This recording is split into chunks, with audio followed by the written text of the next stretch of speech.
Bonjour tout le monde, j'espère que vous allez bien. Moi, je vais extra bien. Bienvenue à Spill the Tea with Lily, saison 1, épisode 1.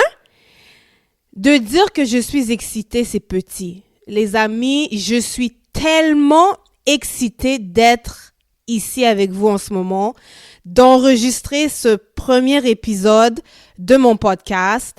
En tout cas, franchement, j'espère que vous êtes prêts. J'espère que votre thé est prêt parce que il y aura beaucoup de thé chaud dans ce podcast. Je vais parler de tout sauf rien. Donc, j'espère que vous êtes prêts. Si votre thé n'a pas encore été préparé, je vous donne 5 secondes pour aller préparer votre thé et me revenir, ok? Donc, qui suis-je? Certains d'entre vous me connaissez, certains me connaissent très bien, d'autres un peu moins, d'autres me connaissent de nom ou de visage seulement. Donc, je me présente, mon nom est Linda, mais mon surnom, c'est Lily. Donc, généralement, les gens m'appellent soit par mon prénom ou par mon surnom, d'où le titre de mon podcast. Donc, c'est libre à vous. Écoutez, j'ai des gens qui m'ont inventé des noms, Lindou, Lindor, donc il y a pas de souci. Donc, voilà mon nom et mon petit nom. J'ai 32 ans. Je suis une Canadienne d'origine congolaise. Et je suis une chrétienne prédicatrice de l'Évangile. Et une très belle chrétienne à part de ça, ok? Donc, voilà qui je suis. Franchement, vous allez vraiment me découvrir tout au long de ce podcast. Donc, je vais pas prendre trop de temps pour me présenter, quoi. Vous allez vraiment voir par vous-même, quoi. Donc, je suis vraiment excitée d'être ici. Franchement, j'ai tellement de choses à dire. J'ai fermé ma bouche pendant très longtemps et là, le Seigneur m'a dit, OK, c'est bon, je délie tes cordes vocales, va parler, OK? Donc, voilà un peu, franchement, ici, on va parler de tout. On va parler de Jésus, évidemment, parce que je suis prédicatrice. On va parler de lifestyle, on va parler de relations amoureuses, on va parler de famille, on va parler de ce qui se passe dans le monde, on va parler de politique. Donc, je vais tirer en désordre. L'année 2024, franchement, avis au cœur sensible. Si tu es un cœur sensible, prière de ne pas m'écouter. Point barre. Parce que 2024, Tata Lily va prêcher en désordre. Je vais éclabousser mon thé en désordre. Donc, les cœurs sensibles, il faut vous abstenir dès. OK? Donc, voilà quoi. Pourquoi un podcast? Franchement, première chose, c'est quelque chose que le Seigneur m'avait mis à cœur depuis très longtemps, mais je me battais avec ça. Franchement, j'étais comme Jonas. Hein. Si vous connaissez l'histoire de Jonas dans la Bible, Dieu lui avait donné une mission et Jonas a fui cette mission-là. Franchement, il a tout fait pour fuir ce que Dieu lui demandait de faire et malgré ça, il s'est retrouvé dans le ventre d'une baleine et il n'a pas eu le choix. Donc, je vous dirais que moi, ça fait longtemps que je me bats avec ça, mais en même temps, je réalise aujourd'hui que c'était simplement pas le temps du Seigneur. Point barre, Dieu devait travailler beaucoup de choses en moi avant de m'amener à cette étape-ci. Mais franchement, ça fait très longtemps que le Seigneur m'en parle. Et pour vous l'illustrer, le Seigneur, lorsqu'il te dit quelque chose, il va aussi passer par les gens pour le confirmer. Et rares sont les fois où j'ai rencontré des gens qui ne m'ont pas dit de faire une émission. Que ce soit une émission de radio, que ce soit une émission YouTube, peu importe, les gens qui me rencontrent, tôt ou tard, finissent par me dire « Pourquoi tu ne fais pas une émission ?» Et du coup, voilà, au fur et à mesure des années, les gens me demandaient constamment de faire une émission, peu importe la forme, mais ça revenait beaucoup. Et il ne faisait que confirmer ce que le Seigneur m'avait mis à cœur, mais franchement, je me battais avec ça comme Jonas. Je voulais rien savoir. Moi, j'aime ma paix. Croyez-moi, si je fais un podcast, ce n'est pas pour me faire des amis, d'accord? Donc, je crois que c'est pour ça que je me suis longtemps battue avec ça, quoi. Je voulais juste ma paix. Je me disais, Jésus, moi encore aller là-bas, commencer à parler, ma bouche va me mettre dans des problèmes. Donc, je fuyais ce moment-ci à cause de ça parce que c'était tellement important pour moi de protéger ma paix.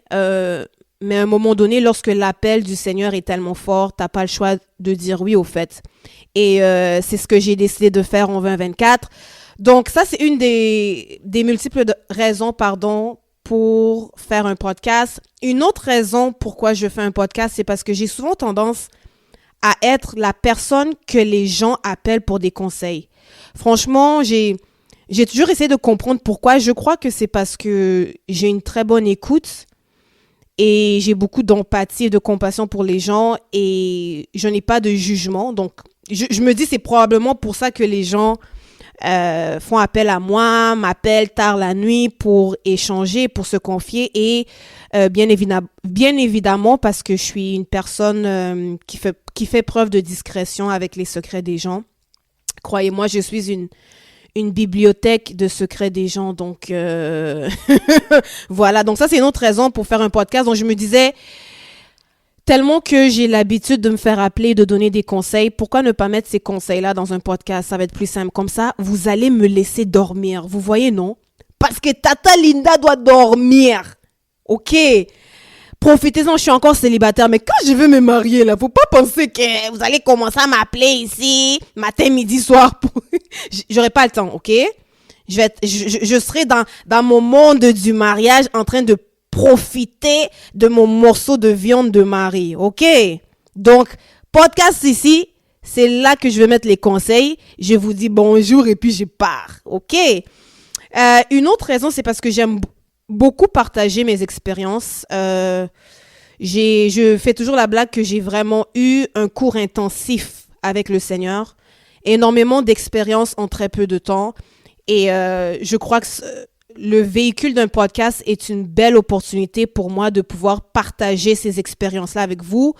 Des expériences très folles, d'autres un peu moins folles, mais je l'espère, des expériences qui pourront vous édifier. Et une autre raison qui m'est venue à l'esprit pourquoi je veux faire un podcast, c'est parce que j'aime parler. J'ai envie de parler. 2024, j'ai franchement envie de parler et de parler en désordre. Quand j'étais petite, mon papa m'avait donné un surnom. Il m'appelait le perroquet. Et on avait même un perroquet quand j'étais petite à la maison.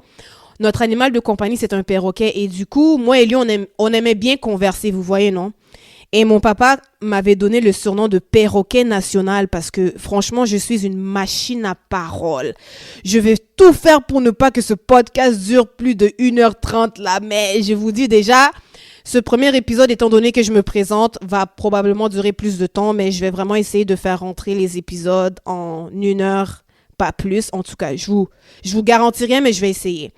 Et du coup, voilà, mon papa m'appelait perroquet national et puis... Quand j'ai grandi, j'ai gradué, quoi. Je suis passée de perroquet national à perroquet international. Donc, voilà. Donc, ça, c'est une autre raison. Un podcast me permet de parler et un jour, par la grâce de Dieu, de me faire payer. Vous vous imaginez si on commence à me payer pour parler? Ah! Non, mais ça, c'est le paradis pour moi. Donc, me faire payer pour parler, c'est le paradis. Le paradis dans ma tête a l'air de ça. Un endroit où je suis payée pour parler.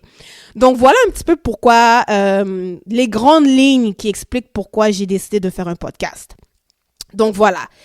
Ensuite, je voulais toucher un petit peu sur la genèse, derrière le nom Spill the Tea with Lily.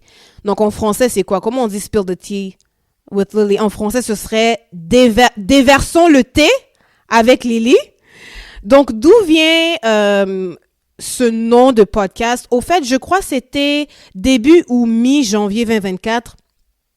Je me suis réveillée un bon matin et la lettre T a commencé à me déranger. Vraiment, là, je me réveillais tous les jours et la première chose qui me venait à l'esprit, c'était la lettre T. T majuscule. Et ça me dérangeait et j'ai assez d'expérience avec le Seigneur pour savoir que lorsque quelque chose me dérange comme ça, c'est le Seigneur qui veut attirer mon attention là-dessus et qui veut me parler, quoi, me dire quelque chose de très spécifique, me donner une révélation. Et du coup, pendant une semaine, la lettre T était dans mon esprit. Au bout de cette semaine-là, pour faire une longue histoire courte, j'ai reçu la confirmation du Seigneur de faire mon podcast et de l'annoncer. Donc, je l'ai annoncé sur mes réseaux sociaux, Instagram, Snapchat, WhatsApp, Facebook. Et franchement, j'ai eu une très belle réaction. Donc, je vois que j'ai réalisé à quel point plusieurs d'entre vous attendaient ce moment depuis longtemps. Et du coup, voilà, je l'ai annoncé. Et lorsque je l'ai annoncé, j'ai un ami à moi. Je lui lance des fleurs parce qu'il m'a beaucoup aidé. Cet ami-là m'a appelé pour me féliciter et il s'est mis à me poser des questions. Lily, est-ce que tu as un nom pour ton podcast? Et franchement, j'avais quelques noms, 2 ou 3 noms, mais je n'étais pas sûre. Et du coup, on a fait 2 heures de session téléphonique à réfléchir à différents types de noms. Et pour vous dire, on est sorti de là, on avait 52 noms pour ce podcast. Et dans cette liste de noms, le 20e, si je me rappelle bien, le 20e nom, c'était Spill the Tea with Lily.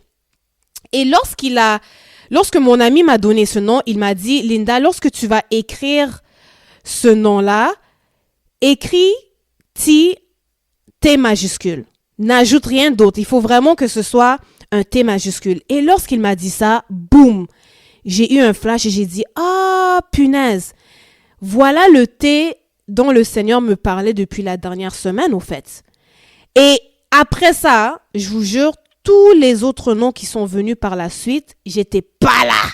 Donc, on a sorti, je pense, 32 autres noms. Je n'étais pas là. Mon esprit, mon âme, mon corps étaient concentrés sur Spill the Tea with Lily.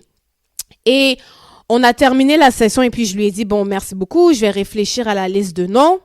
Et la semaine qui a suivi, j'étais focus. Mais quand je vous dis focus, j'étais focus sur Spill the Tea.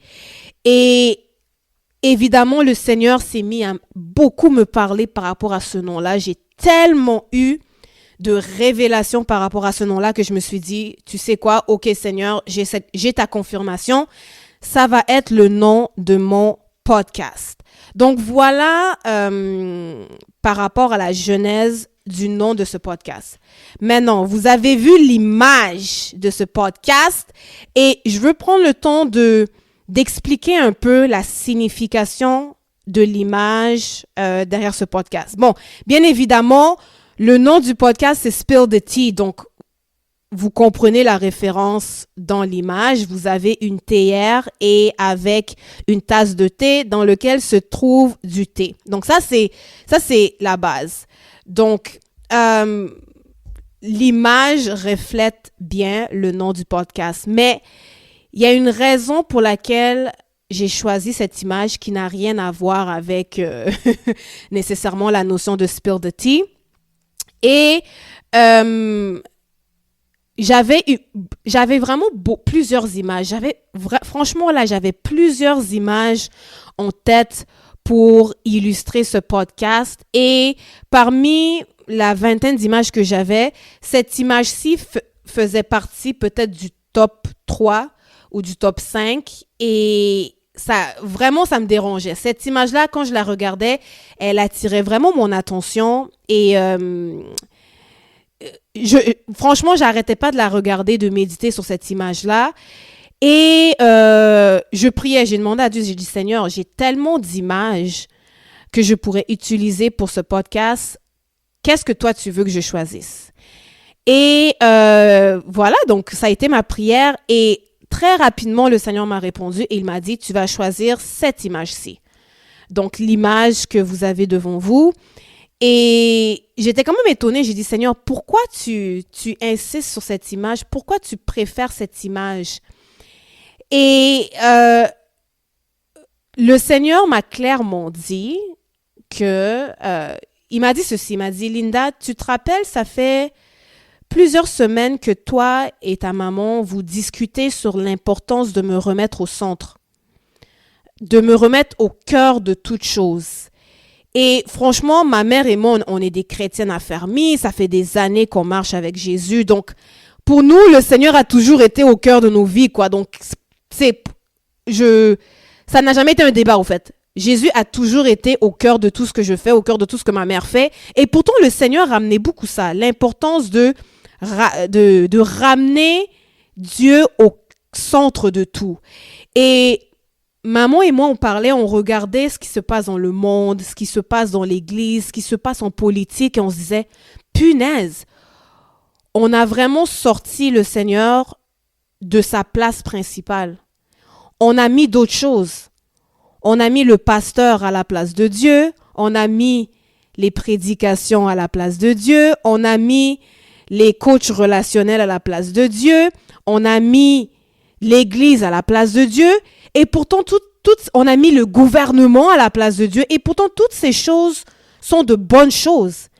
C'est de très bonnes choses. L'église, c'est une bonne chose. La politique, c'est une bonne chose. Le gouvernement, c'est une bonne chose. Le pasteur, c'est une bonne chose. Mais ils ne sont pas censés prendre la place de Dieu. Et du coup, maman et moi, on parlait beaucoup de ça. Et le Seigneur, lorsque je regarde cette image, il me dit, souviens-toi que ça fait plusieurs semaines que ta maman et toi, vous discutez de cet enjeu-là de me remettre au cœur. Et du coup, j'ai dit, oui, ok, Seigneur, continue ton explication. Et il me dit, tu vois la théière dans laquelle se trouve le thé. Cette théière est au cœur de ton image. C'est le personnage principal de ta photo. OK? Et cette théière-là, c'est moi. C'est moi le Seigneur. Je suis cette théière. Et dans cette théière se trouve du thé. OK? Et le thé qui est à l'intérieur de la théière a été bouilli, a été mis à l'épreuve et est prêt à être servi. Ce thé qui est à l'intérieur de cette théière, c'est la vérité de Dieu, mais c'est aussi moi-même. Donc le Seigneur est en train de me dire, le thé qui est à l'intérieur, c'est ma vérité, mais c'est toi-même. C'est moi-même Lily, c'est moi-même Linda. Vous savez comment on fait du thé dans une théière? On prend là où les feuilles de thé, on met dans la théière, on y ajoute de l'eau et on amène à ébullition. On s'entend, on est d'accord? Et lorsque ce thé est prêt, on le déverse dans une tasse de thé. Vous voyez? Donc, le thé qui est à l'intérieur de la théière, c'est à la fois la vérité de Dieu, mais c'est aussi moi-même. J'ai expérimenté le feu de Dieu dans cette eau bouillante. OK? Vous savez, dans la parole de Dieu, on a Shadrach, Meshach et Abednego qui ont été dans le feu ardent. On a Daniel qui a été dans la caverne au lion. On a Joseph qui a été dans la prison pendant un certain nombre de temps. Moi, j'ai été dans cette théière pendant plus de 11 ans. Et franchement, les expériences intensives que le Seigneur a permis que je traverse dans ma vie m'ont amené à ébullition. J'ai vraiment été cette feuille de thé dans la théière qui a été bouillie par l'eau bouillante qui se trouve à l'intérieur. Et le Seigneur me disait en m'expliquant l'image que cette année, c'est le temps pour lui de me déverser chez les autres. De déverser tout ce qu'il a mis en moi, tout ce qu'il a infusé en moi, c'est le temps pour lui de le déverser chez les autres. Et si vous remarquez, il y a beaucoup d'images autour de cette théière. Beaucoup de trucs, des images par-ci par-là, des téléphones, des micros, etc. Et ça, vraiment, c'est tout ce qui n'est pas censé être au centre, au fait. C'est la raison pour laquelle ces images tournent autour de la théière et ne sont pas au centre de l'image. Ces choses que j'ai mentionnées plus tôt, l'église, le gouvernement, les ci, les ça, les réseaux sociaux, you name it, ne sont pas censés être au centre. Et même, vous remarquez que la tasse de thé qui est à côté n'est pas non plus l'objet principal de la photo. Et cette tasse de thé, c'est nous. On doit être réceptif et dans un état d'écoute pour recevoir ce que la théière doit déverser. OK? Donc, c'est c'est vraiment l'explication derrière l'image. Et tout au long, vous allez remarquer que tout au long de cette émission, peu importe les épisodes, peu importe ce dont je vais partager, vous allez remarquer que je vais toujours ramener le tout à cette terre-là. Je vais toujours ramener le tout à Dieu. Je vais toujours ramener le tout à Jésus-Christ. Pourquoi? Parce que quelqu'un qui est assez intelligent et spirituel et qui regarde le monde dans lequel on est en ce moment, si vous pensez que nous allons dans la bonne direction, vous habitez sous une caverne. Franchement, vous habitez sous une caverne. Je sais pas, vous habitez 6 pieds sous terre rendu là parce que je ne vois pas qui peut regarder ce qui se passe en ce moment et trouver que nous allons dans la bonne direction.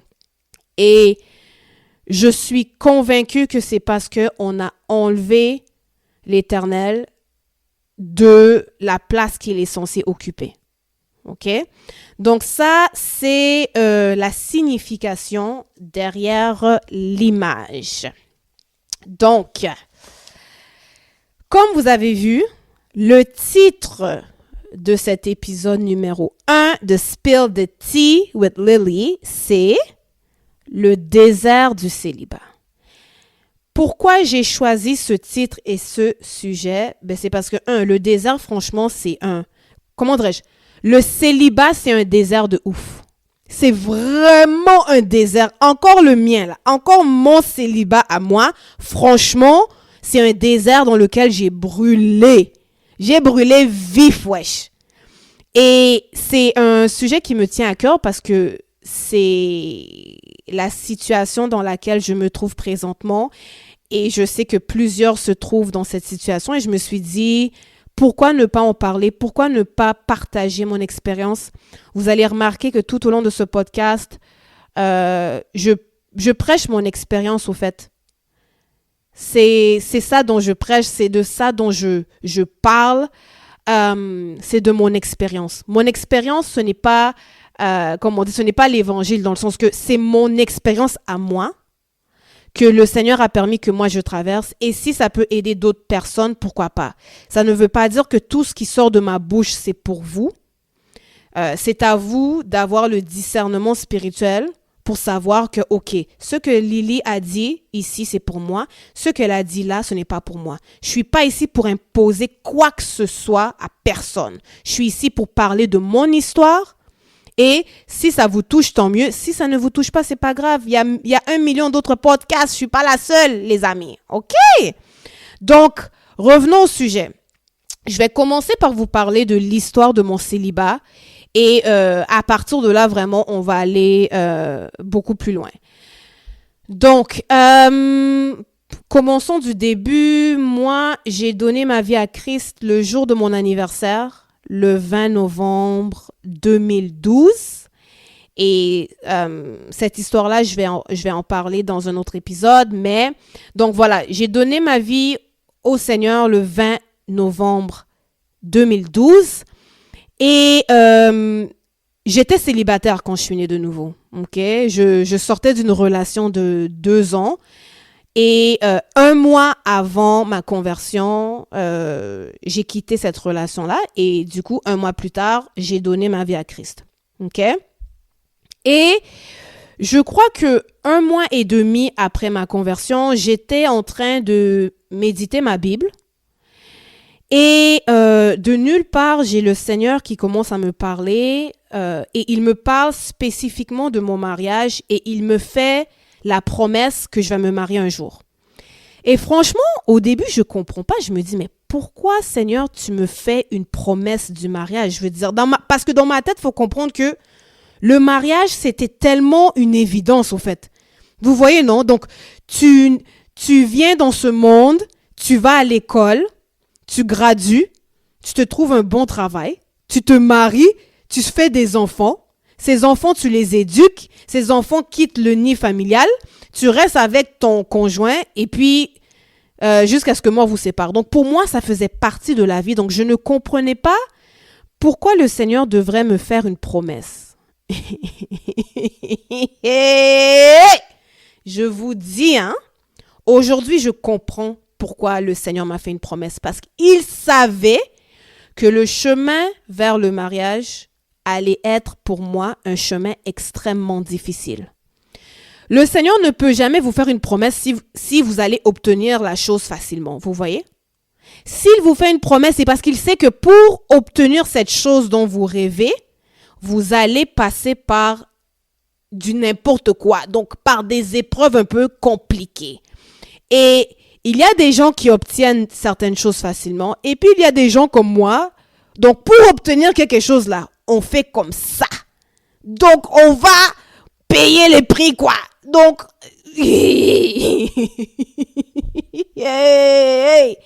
donc il y a des gens comme moi, on n'obtient pas les choses facilement. On obtient les choses après beaucoup d'épreuves. Donc, je comprends maintenant, aujourd'hui, 12 ans plus tard, pourquoi le Seigneur m'avait fait cette promesse. Et du coup, donc, l'histoire de mon célibat commence par une promesse du Seigneur. Et une fois cette promesse faite, j'ai été complètement célibataire pendant 8 ans. Quand je dis célibataire, je parle donc même pas rendez-vous galant. OK? Ceux et celles qui me connaissent, vous savez ça. Que tous les gens que vous avez voulu me présenter là, j'ai dit non.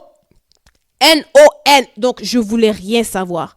Franchement, j'étais tellement concentrée sur ma relation avec le Seigneur. Je voulais rien savoir d'autre. Pour moi, c'était vraiment métro, boulot, dodo, église. Métro, boulot, dodo, église. Je voulais rien savoir des hommes. Franchement, même si tu étais beau comment, même si tu étais vraiment les frères de Fally Ipupa ou bien je sais pas moi, même si tu étais, qui est beau? Brad Pitt, je sais pas, Chris Brown, you name it. Donc je te calculais même pas au fait. T'étais pas là, pas dans ma tête. Et franchement, aujourd'hui je réalise que c'est simple. Je n'avais pas ce désir-là simplement parce que c'était pas ma saison. Quand ce n'est pas ta saison, tu vas remarquer que le Seigneur ne te met pas ce désir-là. C'est même pas que tu fais un effort, c'est que tu t'en fous. Je m'en foutais, les mecs, je m'en foutais de votre life. Franchement, vous n'existiez pas dans mon radar, quoi. Vous étiez pas là. Et ça a été comme ça de 2012 à 2020. Et puis est venue la pandémie.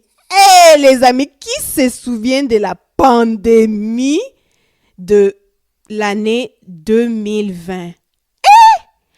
Franchement, en toute humilité, lorsque la pandémie est arrivée et qu'on nous a enfermé toute la planète à la maison, j'ai complètement paniqué. Là, franchement, j'ai paniqué ma vie.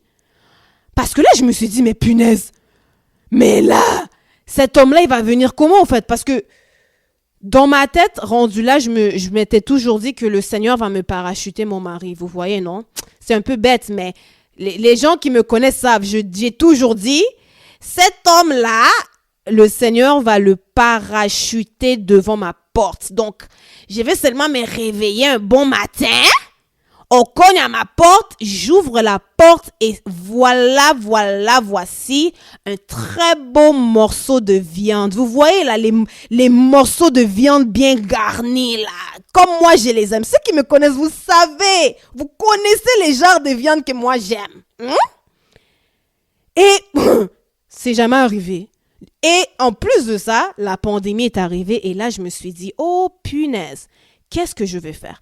Et franchement, avec les lockdowns qu'on a vécu, avec les confinements et tout, j'ai vraiment commencé à paniquer.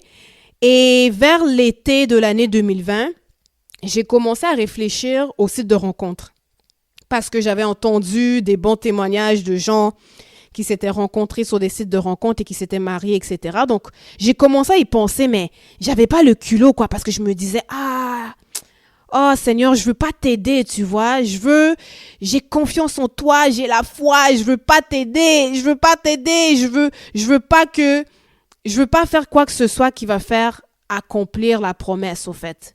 Donc, c'était ma façon de voir les choses. Donc, c'est pour ça que je me battais vraiment avec l'idée d'aller sur des sites de rencontres. Et finalement est venu le mois de septembre 2020 et je suis allée manger avec une amie. Et pendant ce souper-là, je me suis mis à lui parler des sites de rencontres et je me suis dit, je lui ai dit au fait, tu sais quoi, pourquoi on n'essaye pas les sites de rencontres? Parce qu'elle et moi, on était célibataires depuis très longtemps. Et on s'est mis à réfléchir à ça et on s'est dit, tu sais quoi, let's go, on y va. Et cette même soirée-là, on a ouvert des profils sur Christian Mingle, qui est un site de rencontres chrétiens, et sur un deuxième qui s'appelle de mémoire Elite Singles, qui est, je pense aussi, à moins que ma mémoire me trompe là, mais je pense que Elite Singles, c'est aussi un site de rencontres chrétiens. Bref, on a ouvert les deux. OK? Et du coup, voilà, j'ai été là-dessus pendant tout le mois de septembre 2020. Et franchement, j'ai pas kiffé. Je sais pas. Il y avait pas d'ambiance. Et puis, ce ne sont pas des sites qui possèdent énormément d'utilisateurs. Donc, je sais pas, j'ai pas trop kiffé. Et en plus, j'avais cette amie-là à moi qui m'appelle et qui me dit « Hey, Linda! » J'étais sur Christian Mingle l'autre fois et puis j'ai vu certains gars que je connais dans la vraie vie qui sont même pas des chrétiens. Alors, qu'est-ce qu'ils foutent sur un site de rencontre chrétien? Bref. Donc, je sais pas, j'ai pas vraiment aimé l'expérience et au bout d'un mois, j'ai fermé mes deux comptes. Et puis, en octobre 2020, le gouvernement canadien a ouvert les valves, comme on dit. Donc, tout s'est ouvert. Donc, les épiceries, etc. Donc,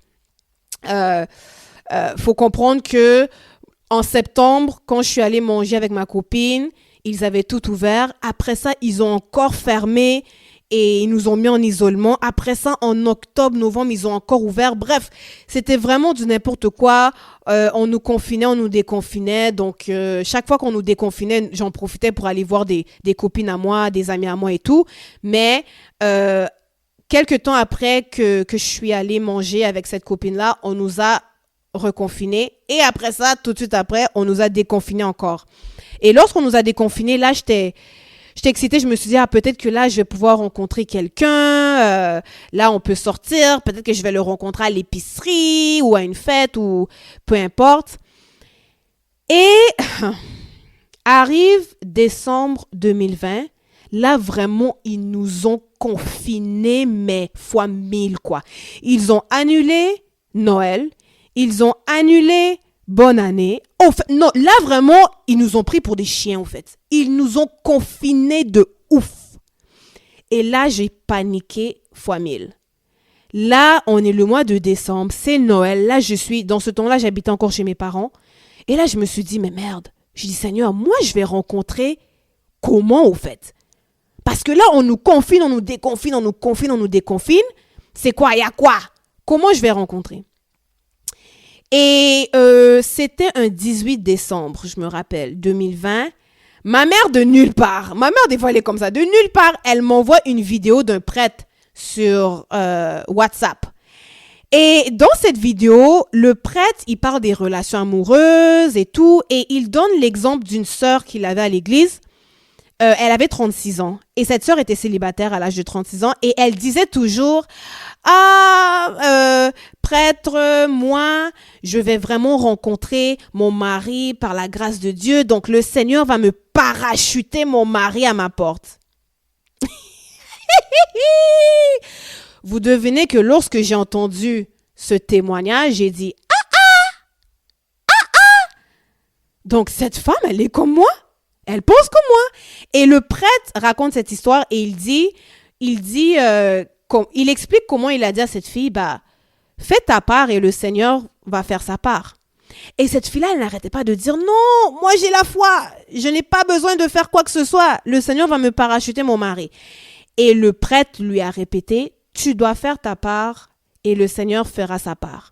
Et il lui a proposé, pourquoi tu n'essayes pas un site de rencontre chrétien? Essaye et puis tu verras. On ne dit pas que le premier venu, tu vas le prendre, mais mets-toi dans ce bain-là de rencontrer des hommes. Et pendant que ce prêtre-là parlait, j'ai compris que c'était le Seigneur qui me parlait au fait. Vous voyez? Et je me suis dit, punaise. J'ai dit, bon, ok. Et j'ai dit au Seigneur, là, je retourne sur les sites de rencontres, mais là, j'y vais à fond la caisse. Là, je vais tirer en désordre. Donc là, je vais ouvrir tous les sites de rencontres qui existent. Chrétien, pas chrétien, you name it. Si je connais ce site-là, je vais ouvrir. Et je vous dis, j'ai ouvert tous les sites de rencontres que je connaissais. Si je n'ai pas ouvert un compte sur un site de rencontre, sachez que c'est parce que à ce moment-là, soit le site n'existait pas, soit j'étais pas au courant en fait. J'ai ouvert Tinder, Bumble, Hinge. J'ai réouvert Christian Mingle. J'ai réouvert Elite Single. Et j'ai ouvert des plus petits sites de rencontres. Hein, mais j'en ai vraiment ouvert beaucoup. OK? Vraiment beaucoup. J'ai tiré en désordre, les gars. Et franchement, s'il y a un mot qui peut bien décrire cette expérience, c'est le mot folie. Folie, F-O-L-I-E. La folie furieuse. Quand je vous dis la folie furieuse, il s'est mis à pleuvoir des hommes. Vous connaissez cette chanson en anglais, It's Raining Men. It's raining men. Hallelujah, it's raining men. Il s'est mis à pleuvoir des hommes, ok? La folie.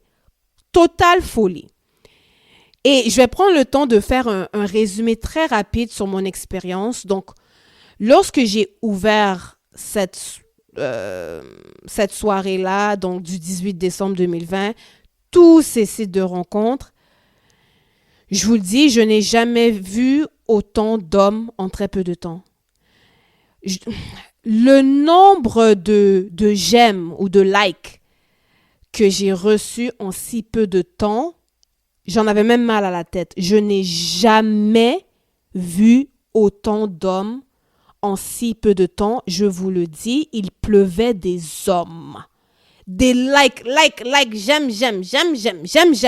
Je vous dirais, hein, et je vais être très conservatrice par rapport aux chiffres, parce que ça fait un peu longtemps et je me rappelle pas trop. Ça fait presque 4 ans depuis mon expérience initiale.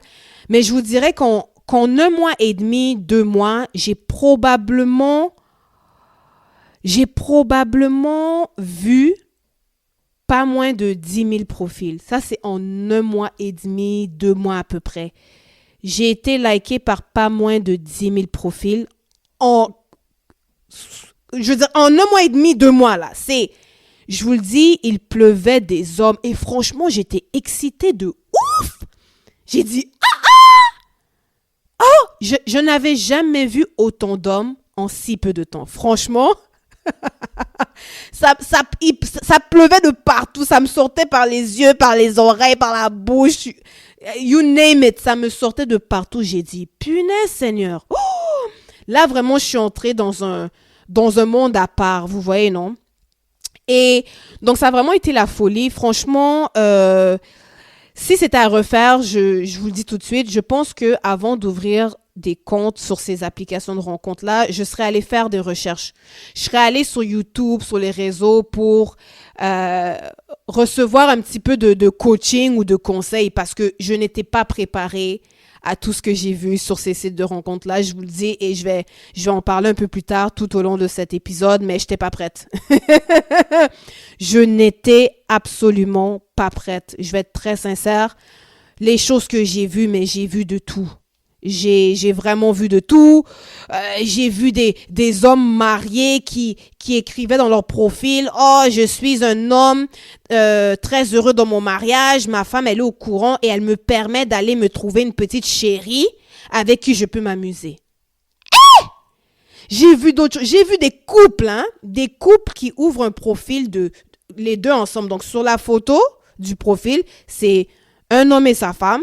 Et dans leur profil, c'est écrit « Nous sommes un couple marié et très heureux et nous cherchons une 3e personne avec qui avoir du plaisir. » Vous comprenez ce qu'ici plaisir veut dire. C'est pas qu'on va jouer au parc, hein? C'est qu'ils ont un parc dans leur chambre et ils veulent une 3e personne pour venir jouer dans les parcs de leur chambre. C'est ça. Et ce qui m'a choquée, c'est que comme je vous dis, moi j'ai fait dans ce temps-là, en 2020, ça faisait 8 ans que j'étais célibataire. Donc, je n'étais pas au courant de ce qui se passait dans le monde des rencontres, quoi. Dans le monde du dating, là, je n'étais pas au courant de ce qui se passait. Et une des surprises que j'ai eues, franchement, quand je suis allée sur les sites de rencontres, c'est de voir à quel point il y a beaucoup de couples ouverts. Donc, ils sont mariés, mais ils se permettent d'aller voir ailleurs, quoi. D'amener des petites chéries dans leur couple pour faire pour jouer à papa et maman. Vous voyez, non? Et ça m'a choquée. Je ne savais pas parce que moi, franchement, de toute façon, moi,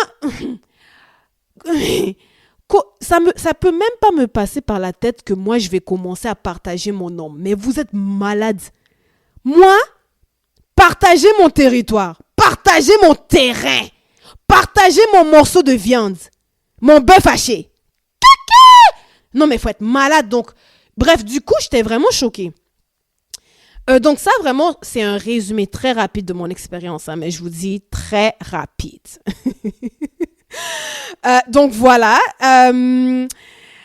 Donc ça, vraiment, ça résume un peu l'histoire de mon célibat. Je vous dirais que, oui, dans cet épisode, je vais parler des sites de rencontres, mais probablement que dans d'autres épisodes, je vais parler des hommes que j'ai rencontrés dans la vraie vie parce que je n'ai pas simplement rencontré des gens en ligne, j'ai aussi rencontré des beaux monsieur dans la vraie vie. Donc, j'aurais probablement pas le temps de parler de ça dans cet épisode-ci, mais franchement, l'histoire de mon célibat ne se résume pas qu'au site de rencontres, mais aussi aux différentes rencontres que j'ai faites dans la vraie vie. Et ces différentes rencontres-là seront discutées dans un prochain épisode à suivre. Donc, ceci étant dit, je sais qu'il y a une question qui vous brûle les lèvres. Vous voulez me demander, Tata Lily, est-ce que c'est possible de rencontrer l'homme de sa vie sur les sites de rencontres? Ou si vous êtes un mec, peut-être que vous vous dites, Tata Lily, est-ce que c'est possible pour moi de rencontrer la femme de ma vie sur un site de rencontre? La réponse est oui. Oui, c'est possible pour vous de rencontrer l'homme de votre vie ou la femme de votre vie sur un site de rencontre. C'est une des raisons pour laquelle je suis allée sur les sites de rencontre parce que j'avais énormément de témoignages autour de moi d'hommes et de femmes qui s'étaient rencontrés sur les sites de rencontre, qui se sont mariés, qui ont eu des enfants. Donc pour moi, quand je voyais tous ces témoignages-là de gens qui se sont rencontrés sur Bumble, sur Hinge, sur Tinder, etc., sur des sites de rencontres chrétiens, je me disais, ah ben ok, si eux, ils ont réussi, c'est que moi aussi, je peux réussir. Vous voyez, non? Bon, ça a été, dans mon cas, beaucoup plus compliqué que ça, mais on va rentrer dedans. Donc, la réponse simple, c'est oui. C'est possible pour vous de rencontrer l'homme ou la femme de votre vie sur les applications de rencontres. OK? Maintenant, je vais vous donner ma perspective en tant que femme. OK? Moi, je suis pas un homme. Donc, je peux pas parler pour les hommes. Je ne peux que vous donner mon expérience à moi de femme. Mais beaucoup de ce que je vais dire ici peut s'appliquer à des hommes. Donc, c'est à vous de prendre ou de laisser. Vous êtes vraiment libre par rapport à ça. Je vais vous dire ce que j'aime beaucoup des sites de rencontres. OK? Et encore une fois, ce que je dis peut s'appliquer autant à vous les hommes qu'à vous les femmes. OK? Une première chose que j'aime beaucoup des sites de rencontres, c'est que ça te met en contact avec des hommes qu'en temps normal, tu ne rencontrerais pas dans la vraie vie parce que vous n'avez pas d'amis en commun, pas de membres de famille en commun, vous n'êtes pas collègues, vous n'allez pas à l'école ensemble, vous ne travaillez pas ensemble, peu importe. Donc, ça te met en contact vraiment avec des hommes que dans la vie de tous les jours, tu ne verrais pas. Encore moi qui suis casanière, c'est clair que j'aurais jamais rencontré les hommes que j'ai rencontrés dans la vraie vie. OK? Donc ça, c'est une des choses que j'aime énormément des sites de rencontres. Ensuite, une autre chose que j'aime beaucoup des sites de rencontres, c'est que ça te permet de collecter des données sur les hommes qui sont sur le marché. Donc, le marché, il y a beaucoup. Vous voyez quand vous allez au supermarché, la section des viandes, il y a beaucoup, non? Tu as les viandes hachées, viande de bœuf, tu as le porc, tu as le poulet, tu as beaucoup de choses. Alors, les sites de rencontres te permettent d'avoir une idée, au fait, de ce qui se trouve sur le marché de la viande. Vous voyez, non? Et ça te permet de collecter du data, au fait. C'est ça. En anglais, on dit dating. Eh bien, le dating, c'est de la collecte de data. OK? Ça te permet vraiment de savoir qui est qui. Donc, ça, c'est quelque chose que j'aime beaucoup. Une autre chose que j'aime beaucoup des sites de rencontres, c'est que chaque homme que tu rencontres fera ressortir un côté de ton caractère que tu croyais avoir réglé ou que tu ne connaissais même pas. Je répète, chaque homme que tu rencontres fera ressortir un côté de ton caractère que tu croyais avoir réglé ou que tu ne connaissais pas. Je vais vous donner mon exemple. Moi, de nature, je suis une fille très possessive. Je ne dis pas que c'est bien ou que c'est mal, je fais juste vous donner un fait. Je suis possessive et ça remonte à depuis que j'étais bébé. Je me rappelle, ma famille aime bien me raconter que lorsque j'étais très petite, je vous dirais de 2 ans à 5 ans à peu près, j'avais une tante à moi qui aimait bien inviter à la maison les enfants de ses amis pour qu'ils puissent jouer avec moi. Donc, elle amenait des petits garçons, des petites filles, elle me les présentait et on allait jouer dans ma chambre avec mes jouets et tout. Et chaque enfant qui venait à la maison, au bout de 5 minutes, littéralement au bout de 5 minutes, ces enfants-là quittaient ma chambre en pleurant. Et ils allaient vers ma tante ou vers leurs parents en pleurant. Et ma tante leur demandait, mais pourquoi tu pleures? Et l'enfant disait, Linda m'a tapé. Linda m'a tapé. Et du coup, ma tante ou mes parents allaient me chercher en me tirant par les oreilles et en me demandant, mais pourquoi tu as tapé ton ami? Et à chaque fois, je disais la même chose. J'ai dit, parce que l'ami là, il voulait prendre mon jouet. Et moi, je n'aime pas partager mes jouets. Les enfants là, ils aimaient prendre mes jouets d'eux. Or, moi, je n'aimais pas partager mes jouets. Je devenais extrêmement possessive lorsque j'avais l'impression que ce petit ami-là voulait me prendre mon jouet. Vous voyez, non? Vous voyez là où je vais en venir. Donc ça, depuis l'enfance, la possessivité, c'est quelque chose qui me démarque beaucoup. Je suis comme un chien qui détermine son territoire. Donc, quand le chien, il va pisser près d'un arbre, sachez que cet arbre-là, c'est à lui. Donc, moi, j'ai mon arbre et je le garde. Vous voyez, non? Et du coup, ça, c'est quelque chose dans mon caractère que j'ai toujours eu, que j'ai toujours été au courant que je l'avais et que j'ai toujours essayé de travailler. OK? Et je croyais avoir réglé ce problème-là. Je pensais vraiment de l'avoir réglé, mais à force de rencontrer des hommes, je me suis rendu compte qu'au fait, j'ai jamais réglé ce problème-là, je l'avais simplement enfoui. Et comme je vous dis quand je vous dis que chaque homme va faire ressortir un trait de caractère que vous ne connaissiez pas ou que vous avez essayé d'enfuir, ben l'exemple de ça, c'est que à un moment donné, j'ai matché justement avec un mec sur un des sites de rencontres. Et lorsqu'on a matché, on s'est mis à se parler et le mec partait en voyage. Et du coup, il partait en voyage et tous les jours, je me réveillais avec un texto de bon matin, comment ça va Linda, comment ça va ma chérie. Vous voyez, non. Le mec m'avait habitué à ce que tous les matins, je me réveille avec un texto de bon matin. Et puis, il part en voyage et même en voyage, il m'écrivait tous les jours, etc. Et un beau jour, je me réveille et je n'ai pas de message texte. Je ne reçois rien. Et franchement, quand je vois que je n'ai pas eu de message texte, mon cœur a commencé à battre la chamade. Donc là, j'ai commencé vraiment à ne pas être très contente. Vous voyez, non? Et j'ai dit, mais ce mec, il croit quoi? Donc, il s'est réveillé, il a fait sa journée, il ne m'a pas texté, il y a quoi même?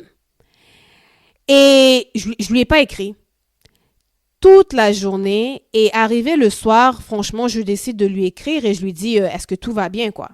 Ça va? C'est comment?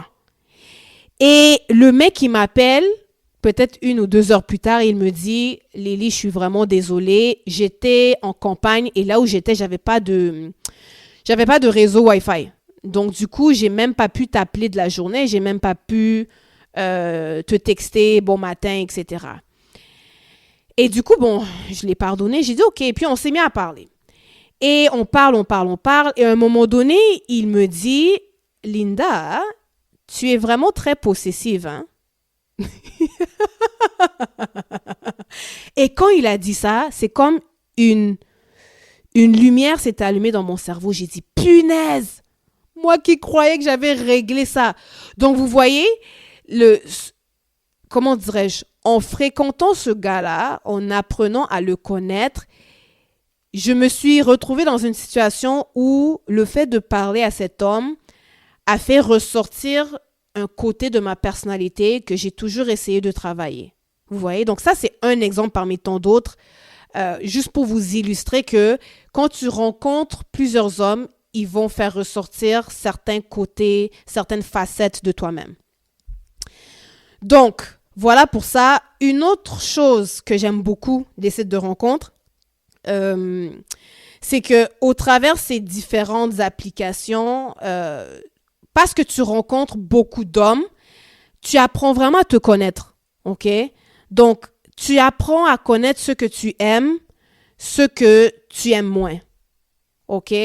Peut-être tu penses que tu aimes tel style de gars, mais en réalité, quand tu vas rencontrer ce style de gars-là, tu vas peut-être pas kiffer, ok? Donc, le fait d'être exposé à autant de rencontres différentes, ça va vraiment te permettre de te connaître davantage. Donc, voilà un petit peu quelques raisons qui font en sorte que j'aime beaucoup les sites de rencontres. Maintenant, ce que je déteste, mais déteste des sites de rencontres, numéro 1, c'est la quantité versus la qualité. Je vous ai dit plus tôt que lorsque j'ai ouvert tous mes sites de rencontres, il s'est mis à pleuvoir des hommes, mais en quantité astronomique. Moi-même, j'étais choquée. Je n'avais jamais rencontré autant d'hommes en si peu de temps. Mais voici le truc, c'est que la quantité ne veut pas nécessairement dire la qualité. Donc, j'ai rencontré énormément de mecs, j'ai discuté avec énormément de mecs depuis les presque 4 dernières années. J'ai matché avec énormément de mecs, mais ça ne veut pas dire que cette quantité de mecs-là s'est transformée en qualité. La quantité d'hommes est énorme, mais la qualité n'est pas nécessairement là, vous voyez? Donc ça, c'est un truc que je déteste des sites de rencontres. Un autre truc que je n'aime pas des sites de rencontres, c'est que c'est vraiment difficile de bâtir des liens et des connexions sincères parce que vous demeurez très superficiel. Vous parlez avec tellement de mecs en même temps que, et les hommes aussi avec qui vous parlent avec tellement de femmes en même temps que c'est difficile de vraiment entrer en profondeur dans une conversation vraiment profonde et d'apprendre à connaître cette personne-là sous différents angles. Vous voyez, parce que ça, franchement, ça demeure très superficiel. Une autre chose que je déteste des sites de rencontres, c'est que tu es exposé à des réalités folles. Comme les mariages ouverts. Je l'ai mentionné un peu plus tôt, mais le nombre de mariages ouverts que j'ai vus sur les sites de rencontres, franchement, c'est de la folie. Ça m'a vraiment choquée. Ça m'a vraiment choquée parce que dans ma tête, moi, je suis tellement possessive et tout que ça peut même pas me passer par la tête que je veux partager mon mec, au fait. Donc, ça va même commencer comment? Donc, moi, je veux me réveiller un matin et puis je vais dire que non, papa, mon chéri, je te laisse aller sur les sites de rencontres parce que franchement, il y a des hommes là sur les sites de rencontres qui trompent leurs femmes, ça c'est vrai. Mais t'as des hommes que c'est la femme de la maison qui lui a donné la permission d'aller ouvrir un site de rencontre et de ramener à la maison des petites chéries. Et pour moi, ça dépasse mon entendement parce que je me dis, donc moi je vais me réveiller un matin puis je vais dire, chérie, tu peux aller draguer d'autres meufs. Mais non, mais vous êtes malade. Ça va même, donc ça va même commencer comment? Ça, franchement, je suis désolée, hein. Chacun fait ce qu'il veut. C'est un monde libre. Mais dans mon bout de monde à moi, ça ne se fait pas. Parce que si tu le fais, toi et moi, ça va chauffer à la maison. Franchement, troisième guerre mondiale va entrer dans cette maison, je vous dis. Moi, les histoires là de couple ouvert, pas chez moi. OK? En tout cas, d'autres réalités folles. Une réalité folle, au fait, je vous donne un autre exemple. Je me rappelle, j'ai matché avec un mec, un bel homme, et la première chose qu'il me demande, c'est quelle est la couleur de la petite culotte que tu portes? Quel est le style? Est-ce que tu portes une culotte en dentelle, un string? Tu portes quoi? Et franchement, j'étais choquée. J'ai dit, mais punaise, ces hommes me voient comme un objet sexuel, au fait. Et moi, ça m'a choquée parce que dans la vraie vie, tu vas jamais rencontrer un homme qui vient vers toi et qui te dit, tu portes quelle culotte? Vous voyez? Dans la vraie vie, il n'y a pas ça. Mais comme je vous ai dit, les sites de rencontres, ce n'est pas la vraie vie, c'est le virtuel. Et du coup, les mecs se permettent de dire des choses que dans la vraie vie, ils ne te diraient jamais. Jamais tu vas rencontrer un mec dans la vraie vie, au restaurant ou au cinéma, qui va te demander, la première chose qu'il va te demander, c'est, tu portes quelle couleur de culotte? Est-ce que c'est dentelle? Jamais! Mais sur les sites de rencontres, tu vas avoir ça. Un autre exemple de choses folles que tu rencontres sur les sites de rencontres, je me rappelle, j'avais matché avec un gars super gentil et il me demandait ah Linda, comment tu trouves ton expérience ici? Et je pense que c'était sur Tinder. Et je lui dis, ben franchement, c'est très spécial. Je trouve que les hommes, vraiment, beaucoup d'hommes, hein, pas tous les hommes, mais plusieurs hommes ici, probablement, je vous dirais 80%, parce que tu as un 20% de mecs qui sont là pour les bonnes raisons, OK? Donc, il y a une partie d'hommes sur les sites de rencontres, même sur Tinder, qui sont là pour les bonnes raisons. Mais tu as 80% qui sont là juste pour te sauter. OK? Et je disais à ce garçon-là que probablement 80% des mecs avec qui je discute ici me voient comme un objet sexuel. Et il m'a dit, Lily, tu sais quoi, je te comprends, mais dis-toi que c'est la même chose pour nous les hommes. Et il me raconte une histoire, il me dit, à un moment donné, j'ai matché avec une femme. Ça, c'est le mec qui me raconte ça. Il me dit, j'ai matché avec une femme un jour et on a commencé à se parler et une des premières choses qu'elle m'a dit, c'est, est-ce que tu aimerais venir passer du bon temps chez moi et coucher avec moi et mon ami gay? Quand je dis coucher, là, je ne dis pas juste vous mettez dans un lit et puis vous dormez. Hein? Je parle elle lui a demandé de venir faire les papas et les mamas chez elle avec son ami gay. Un trio. OK? Non, mais vous vous imaginez, au fait. C'est une des premières choses qu'elle lui a dit. De venir avoir une relation sexuelle chez elle avec son ami gay. Donc, vous voyez un peu quand je parle de folie. Encore une fois, ça, c'est des anecdotes. Je ne peux pas généraliser. Je fais juste vous dire que vous risquez de rencontrer certaines de ce type de situation. C'est clair que plus le site de rencontre est gros, par exemple Tinder, vous avez plus de chances de rencontrer ce genre de folie que par exemple Hinge, OK? Chaque site de rencontre est vraiment différent, à sa propre particularité. Si vous voulez que je fasse un épisode spécifiquement sur les différentes spécificités des sites de rencontres, laissez-moi savoir dans les commentaires. Mais c'est sûr que Tinder, c'est le plus gros site de rencontre. Donc, vous avez beaucoup plus de chances de rencontrer des gens un peu spéciaux, quoi. OK?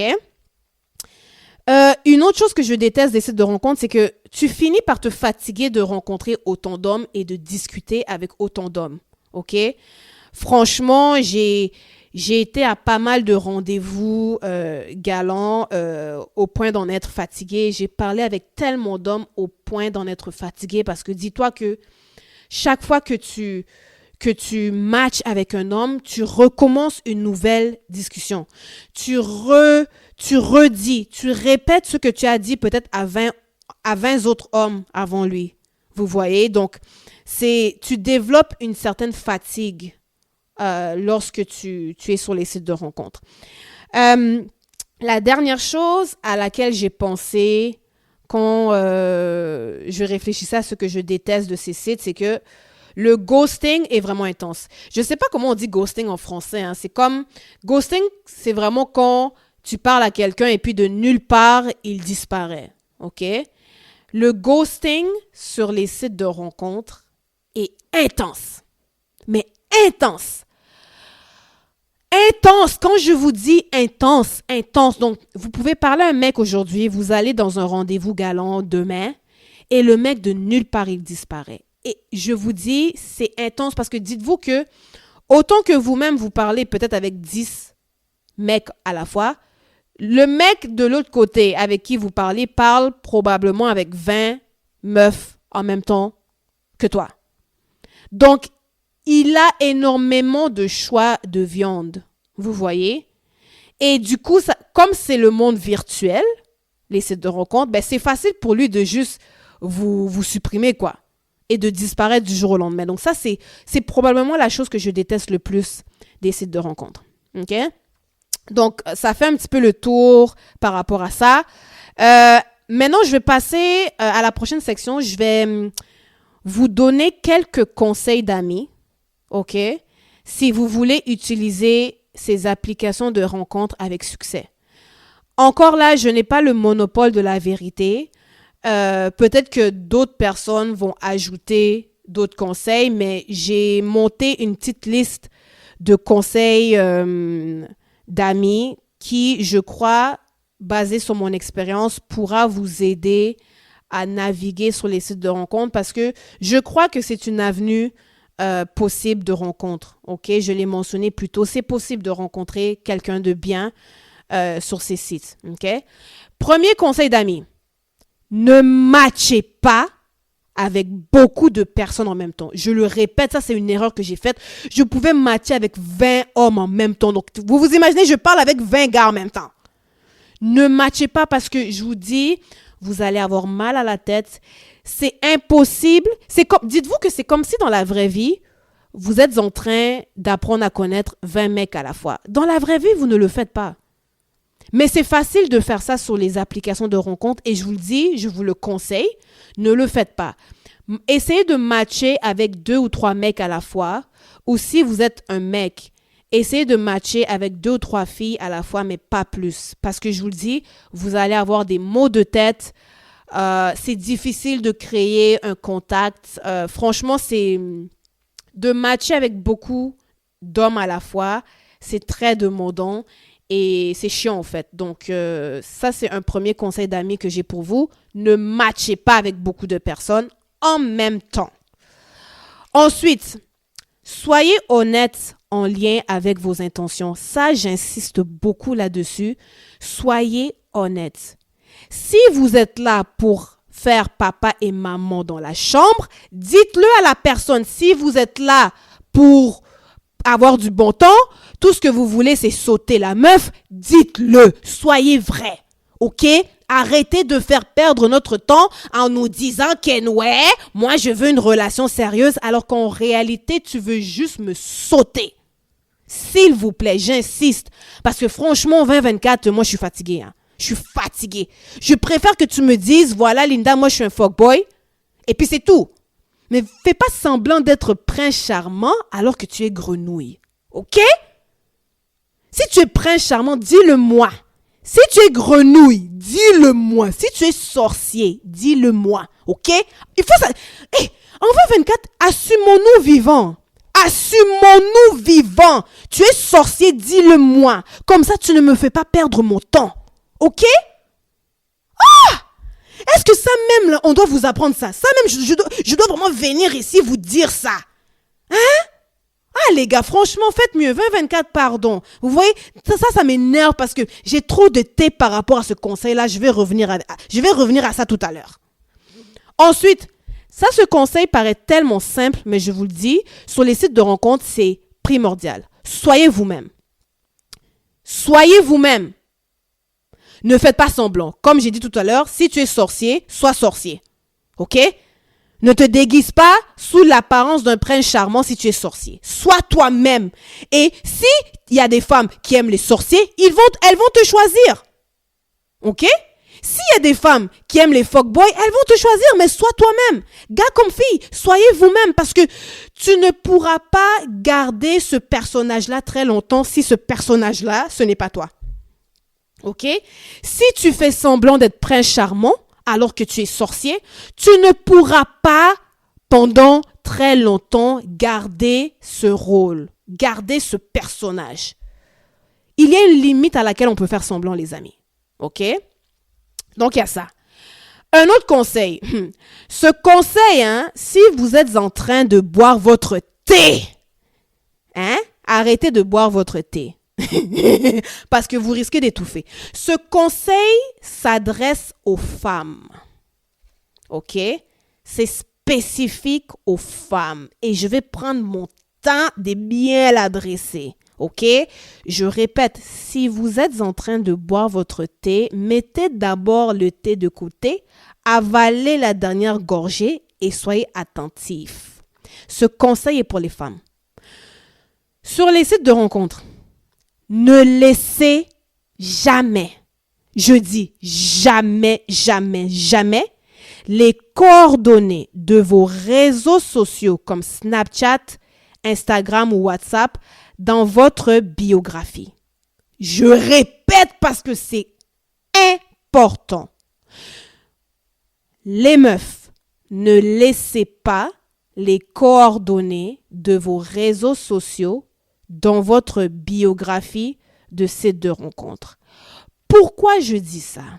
Parce que j'ai fait l'erreur de le faire. Et si vous faites cette erreur-là, je vous dis, vous allez voir toutes sortes de pénis. Je m'explique.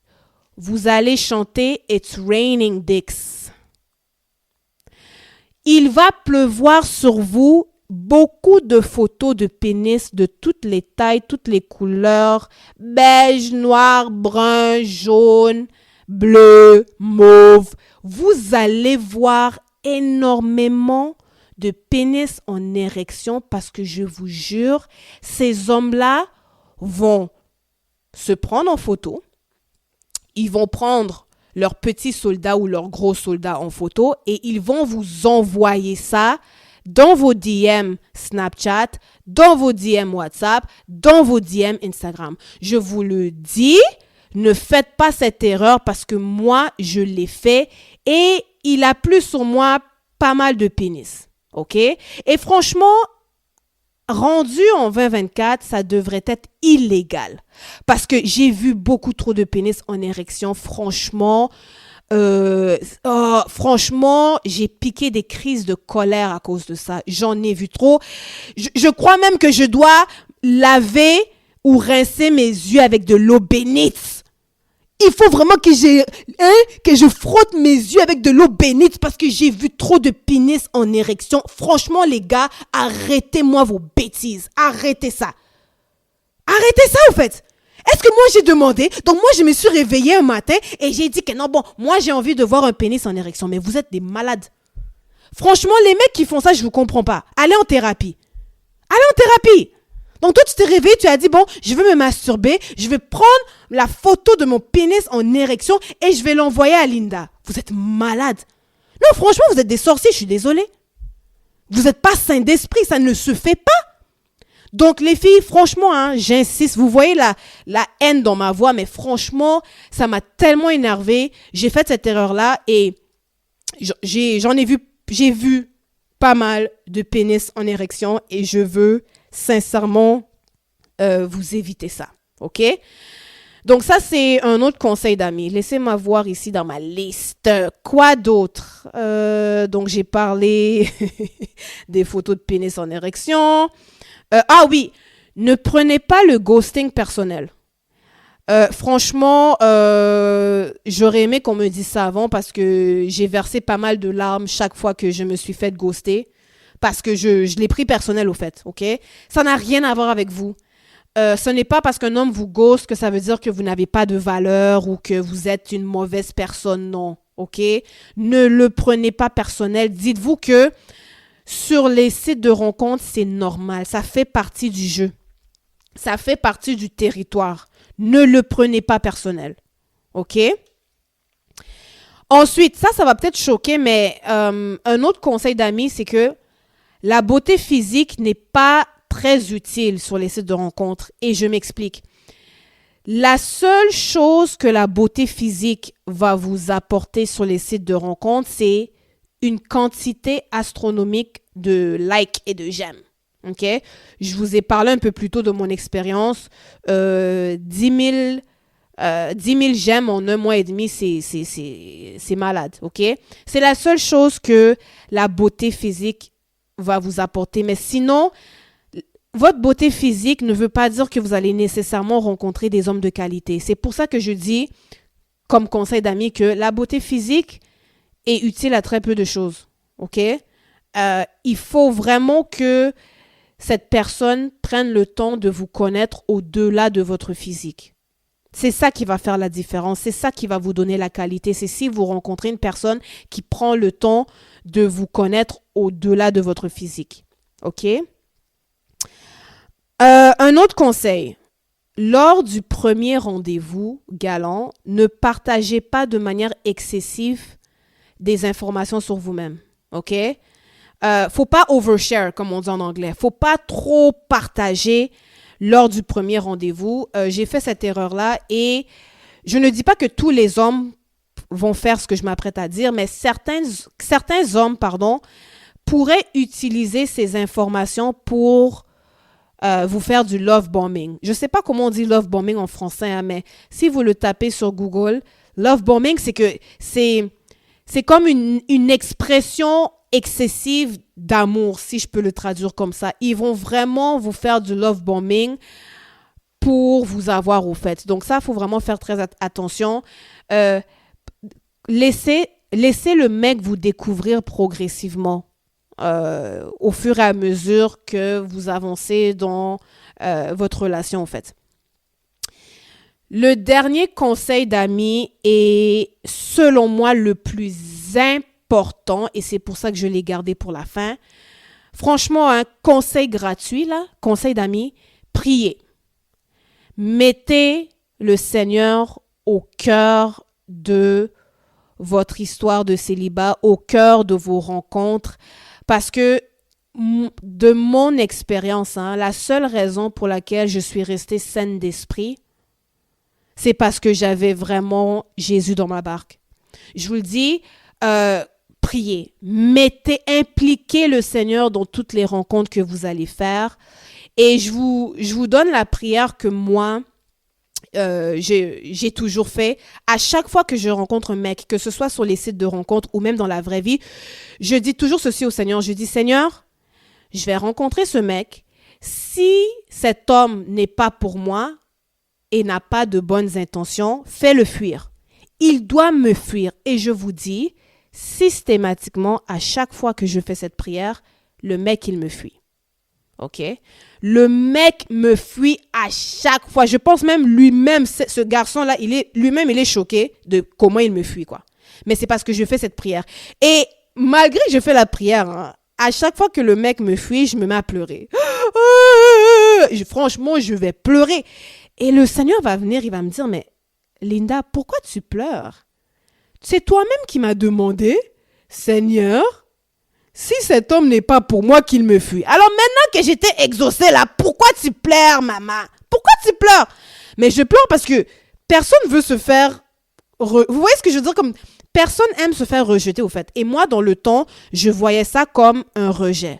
Aujourd'hui, je comprends différemment, mais dans le temps, je voyais ça comme un rejet.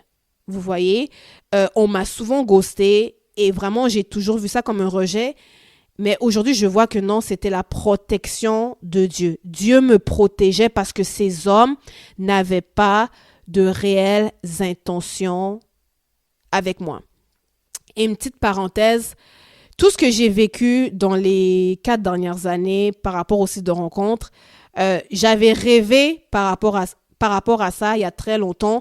Je me rappelle, j'avais fait un rêve où j'étais comme à un examen et il y avait plusieurs questions dans l'examen. Mais dans le rêve, au lieu que ce soit des questions, par exemple, tu avais 100 questions et au lieu que ce soit des questions, les questions étaient des bagues de fiançailles. OK? Donc, question numéro 1, bague de fiançailles. Question numéro 3, bague de fiançailles. Question numéro 25, bague de fiançailles.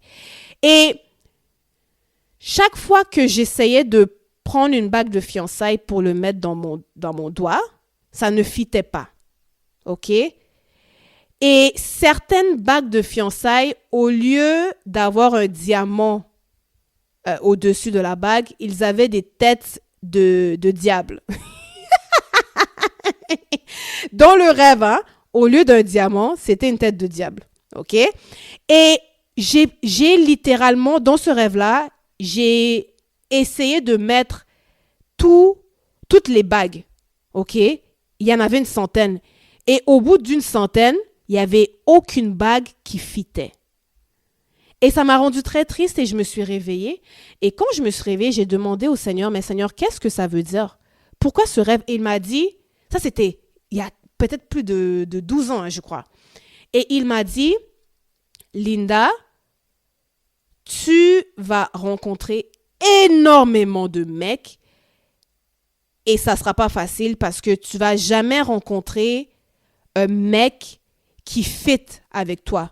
Tu vas rencontrer énormément de mecs. Certains ne seront, beaucoup ne seront pas bien intentionnés. Et tu vas essayer de faire fitter ces bagues de fiançailles-là et ça ne va pas marcher. Mais le Seigneur, à ce moment-là, m'avait fait la promesse qu'il allait intervenir et m'amener la bague qui fit avec moi. Donc ça, c'était un rêve que j'ai fait il y a longtemps. Et du coup, quand je suis arrivée sur les sites de rencontres, croyez-moi, j'ai rencontré pas mal de bagues de fiançailles, si vous voyez ce que je veux dire. Et du coup, c'était très important pour moi d'impliquer le Seigneur par la prière chaque fois que je rencontrais un homme parce qu'il fallait que je protège mon cœur. Je voulais pas finir avec un sorcier, vous voyez, non? Donc, la prière m'aidait à avoir ce discernement-là, ou du moins cette protection-là, parce que des fois, je n'arrivais même pas à les discerner. Vous voyez? Donc, ça fait un peu le tour au niveau des conseils d'amis. OK? Maintenant, est-ce que votre thé est encore chaud? Les amis? Est-ce que le thé est encore chaud? S'il n'est pas encore chaud, soit vous allez le réchauffer. OK? Soit vous allez en faire un autre. OK? Je vais vous donner un peu de thé. Là, c'est le moment tea time. C'est le moment savoureux. OK? Je vais vous donner une histoire que j'ai vécue juste pour bien illustrer d'où viennent ces conseils d'amis. Parce que croyez-moi, je ne me suis pas réveillée un matin en disant « Voici la liste de conseils que j'ai pour vous. » Non, non, non. J'ai vécu des choses qui m'ont permis d'arriver à cette liste de conseils d'amis. OK? J'ai plusieurs exemples croustillants comme ça, mais je vais juste vous en donner un. Vous voyez, non? Et puis, dans les autres épisodes subséquents, vous allez recevoir d'autres choses. Donc, voici le thé. Franchement, cette histoire m'a vraiment ouvert les yeux sur beaucoup de choses et m'a permis vraiment de tirer beaucoup de conclusions. Donc, voici l'histoire.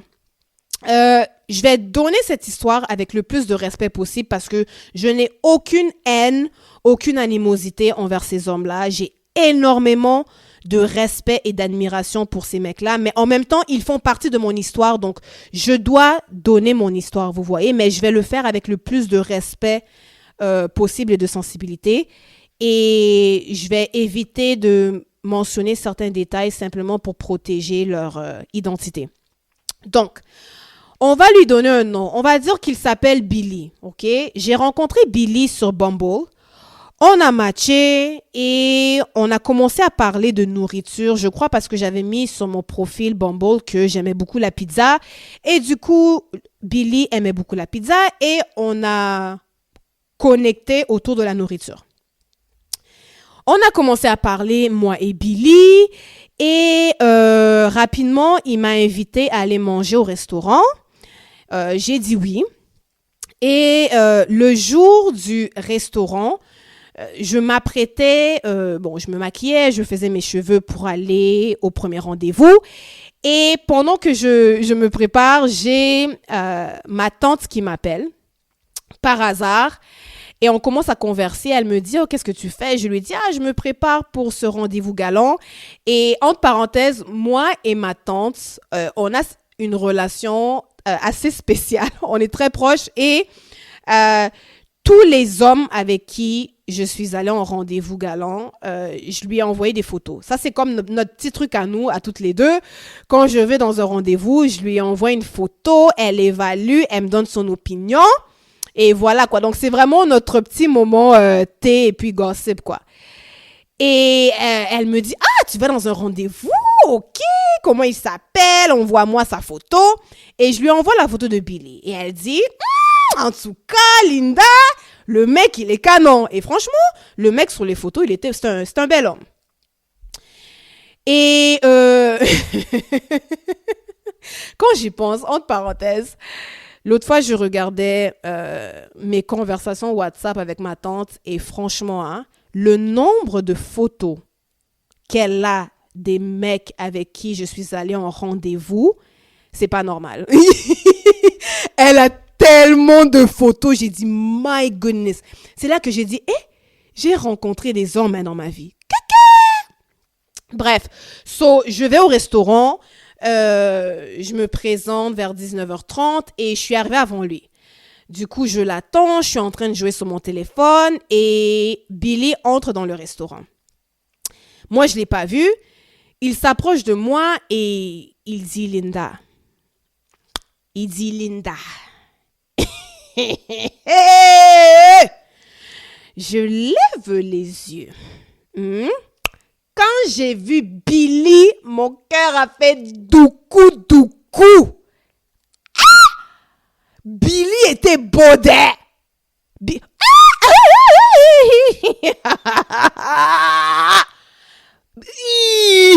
Donc, Billy était un très beau morceau de viande hachée, les amis. Il était beau. Donc, un petit dieu, quoi.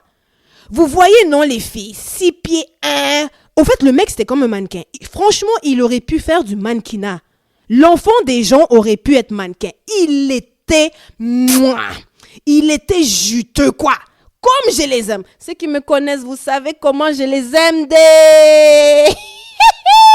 Billy était mangeable. Donc, j'aurais mangé l'enfant des gars. J'arrive même pas à parler. J'aurais mangé l'enfant des gens. Tellement qu'il était mangeable. Une belle viande, quoi. Hein? Oh! Il était beau. Bref. Billy s'assoit. On passe une très belle soirée et tout. On a bien conversé. Un gars, franchement, très bien. Un mec bien. Il m'a mis à l'aise, etc., etc. On a bien conversé. La soirée finit et chacun rentre chez soi. Et le lendemain, il m'écrit, il me dit « Oh Lily, j'ai vraiment apprécié notre soirée.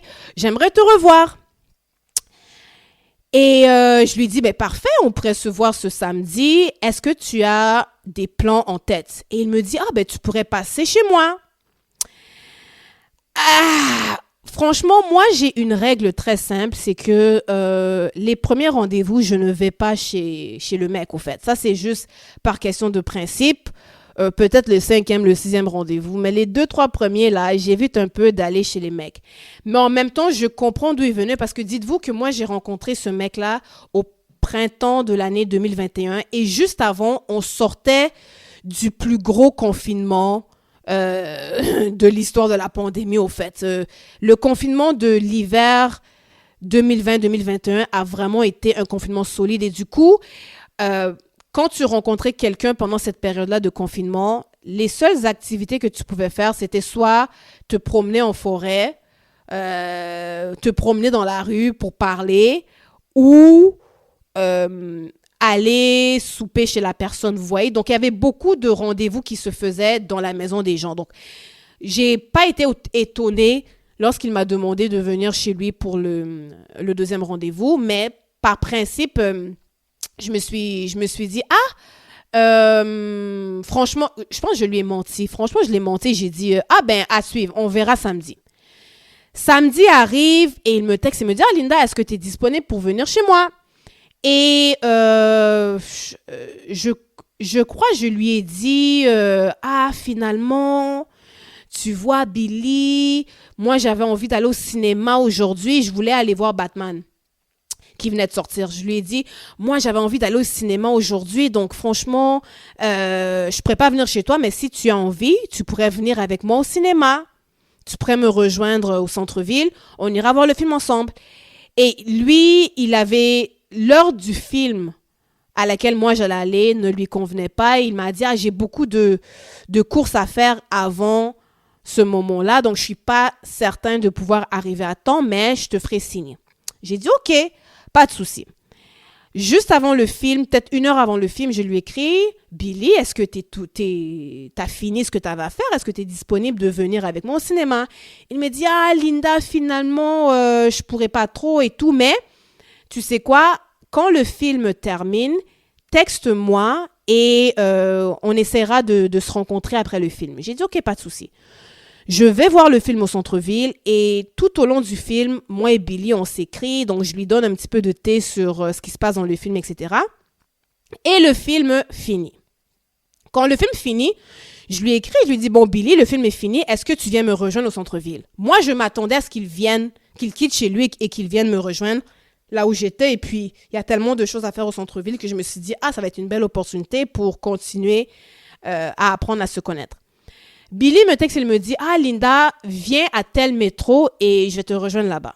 J'ai dit, moi je suis au centre-ville, là, il faut encore que j'aille à tel métro, mais bon, OK. Je vais à ce métro-là, j'arrive et je le texte, je dis, OK Billy, je suis à tel métro, tu peux venir.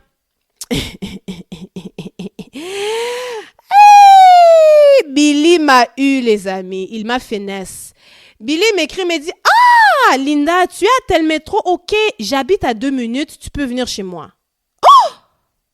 Les amis, c'est ça que j'ai essayé d'éviter. J'ai essayé d'éviter de me retrouver chez l'enfant des gens et le mec a trouvé la stratégie parfaite pour que je me retrouve chez lui au fait. J'ai dit, Linda, tu t'es fait avoir des... Bref, je me dis, Linda, t'as fait tout ce chemin, tu sais quoi, va chez lui, il a 2 minutes, vous allez chiller et puis après ça, tu rentres à la maison. J'arrive chez lui, il ouvre la porte, beau comme un cœur. Franchement, le mec, il était beau. Un bel homme, il m'accueille chez lui chaleureusement, on s'assoit dans son salon, il a tamisé les lumières, tu vois, il a mis l'ambiance, quoi. Il y a de la bonne musique. Vous voyez là où il s'en va, non? Il y a de la bonne musique, il a baissé les lumières et tout et tout.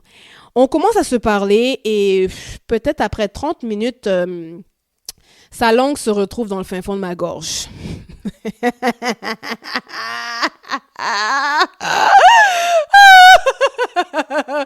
On commence à s'embrasser. OK? C'était consentant en passant. On commence à s'embrasser. Franchement, il sait faire, il sait utiliser sa bouche. Ça, je vais lui donner. Il sait très bien utiliser sa bouche. On commence à s'embrasser et... comment dirais-je? Rapidement, je comprends que Billy a d'autres intentions qu'il ne m'a pas dit. Vous comprenez là où je m'en viens. Et du coup, j'essaye de changer un peu la direction de ce qui se passe et je commence à lui poser des questions, on commence à parler et tout ça et il me dit des choses, je lui partage des choses et encore une fois, Sa langue se retrouve dans le fin fond de ma gorge, on s'embrasse et tout. Et là, je me dis, bon, ok, Billy a des intentions des papas et des mamans. Alors, finalement, j'ai réussi encore à le distraire et à parler un petit peu d'autre chose. Et la soirée a fini que je suis rentrée à la maison et puis voilà. Donc, c'est ça. Donc, clairement, lors de ce deuxième rendez-vous, j'ai pu voir que, OK, Billy, il avait certaines intentions dont il n'avait pas discuté préalablement, vous voyez. Et moi, je n'allais pas me rendre jusqu'à là. Je suis désolée, je suis une femme de valeur.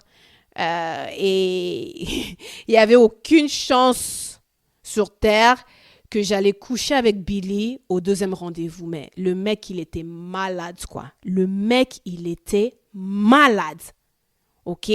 Mais la façon dont Billy était à l'aise pendant ce moment-là m'a fait réaliser que, waouh, ce mec a déjà fait ça à quelques reprises.